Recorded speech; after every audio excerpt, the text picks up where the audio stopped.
Hey guys, this is Cynthia here, and today I thought I'd take a look at, I was playing around the other day with embossing powders. I love to emboss things. I just think it gives a nice texture. And I had cut out some pieces of chipboard out of some big Sizzix Bigz dies, and I had a lock and key here, and I thought I'd try doing some two-tone work on that. I also have the apothecary bottles. Let me hold that up under here. Maybe you can see that better.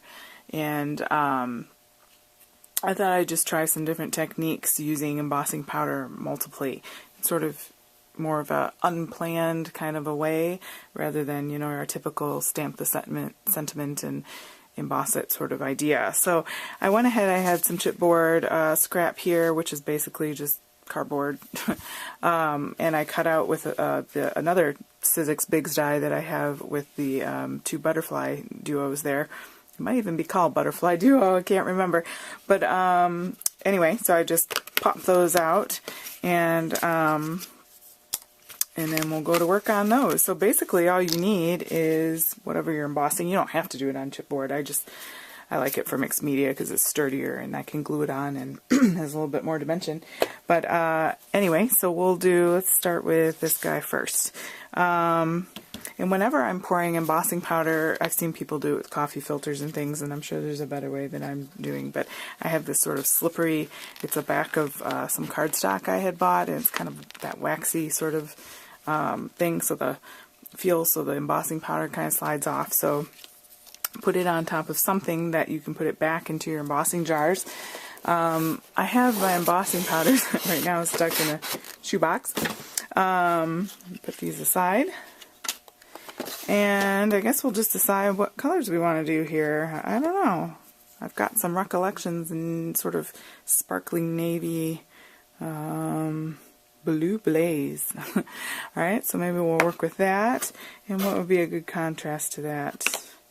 Got a silver here from Ranger. It's a fine silver, so we'll see how that works out. Use what you have, you know, pick through your stash. It's kind of a chance to try some different combinations of things and see what you like.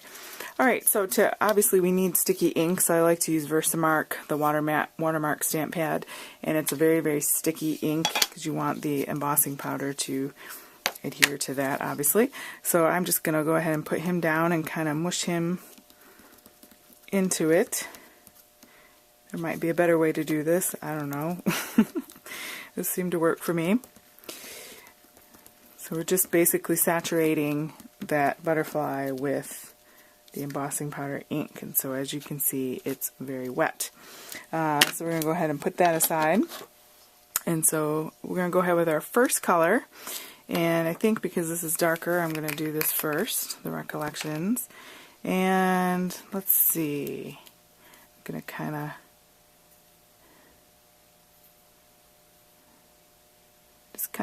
you know, randomly do that. Okay, tap off the extra, and I'm going to put the extra back in my jar so I don't mix the two. I'm going to go ahead and put him back on there, and I'm going to open my silver, and I'm going to do the best I can to try to not overlap, but if a little bit overlaps it's no big deal. But I'm going to kind of fill in the areas that I didn't get with the blue.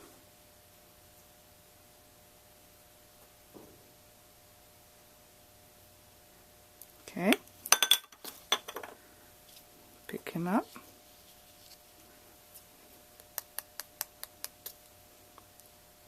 Oops, put my thumb in that a little bit. And then what's nice about the watermark ink is it takes a long time to dry, so it's great for embossing because really, you know, you don't want to have to move so fast that you know. Alright, we're going to go ahead and get our heat tool. We want to warm it up first, and then we will emboss that.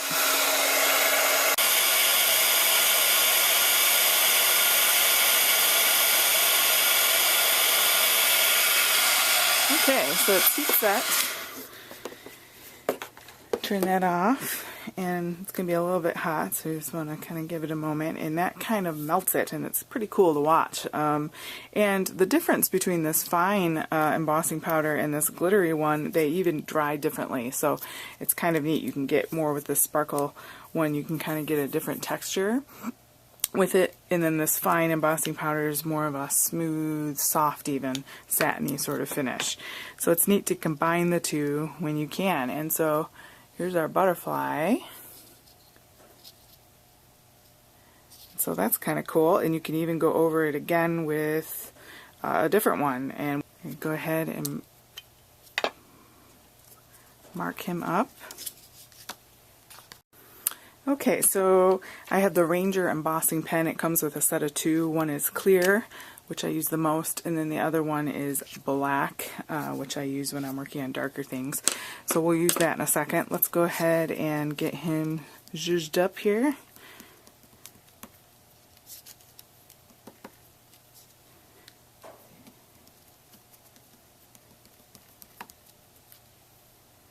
Make sure he's nice and wet. And let's try, so we're going to try a solid color on the back. Maybe just got some white here. It's the fine, again, from Ranger. I also like Wow embossing powder.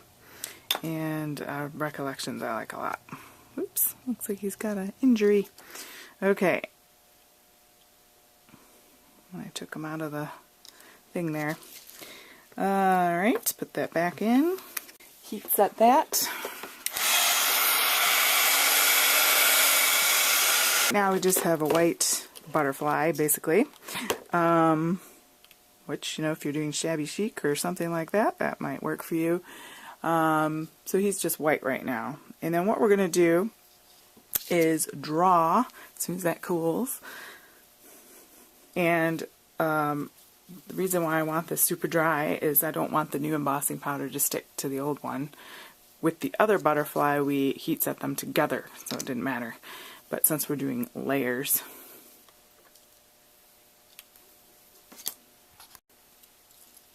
okay, so we have our dry white butterfly.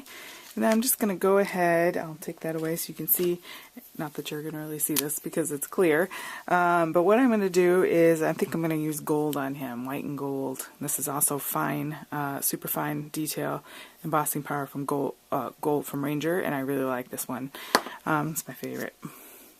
So I'm going to go ahead and color in his body.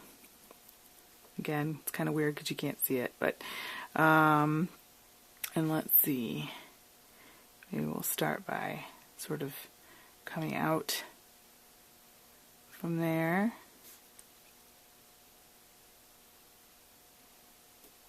And you know, if you mess it up, you could just turn it over and do it on the other side.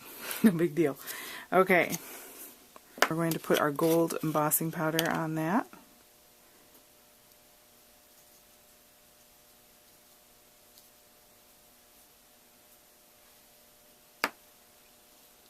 Go ahead and lift him off. And the embossing powder is just going to stick for the most part where I put it. You could take a fine tip, this is not a fine tip, but a fine tip brush and kind of brush away if there's any obvious areas. I don't mind a little over, you know, in this scenario it doesn't really matter, but if you're doing a card and you don't want little bits on there, then you can just go ahead and take a brush and do that. Put my powder back tool.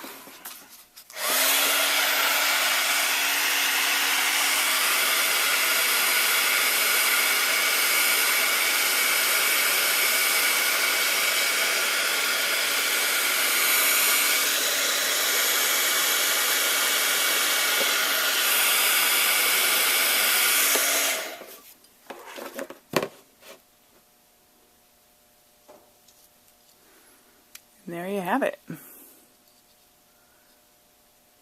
Little butterfly has some detail. Now I just did a simple thing because I'm just doing it for the sake of, you know, showing you guys, but you could really go to town on this. And maybe you'd want to use the black, you know, it probably, depending on what color embossing powder, it won't show up, but underneath, but or maybe you want it to show up. Maybe you don't have black embossing powder, and so if you use the black embossing pen and some clear embossing powder, then you have black. So there you have it, our embossed butterflies. Looking good, and you could even go over the top of him with some more detail after you've already done this, to go back with your pen, fill in other things. Do it in stages. That way you see what you like. But there's 2 different techniques there. Alright, thanks for watching, guys. Hope that gives you some ideas to play around with your embossing powder. It's great stuff. Have a great day.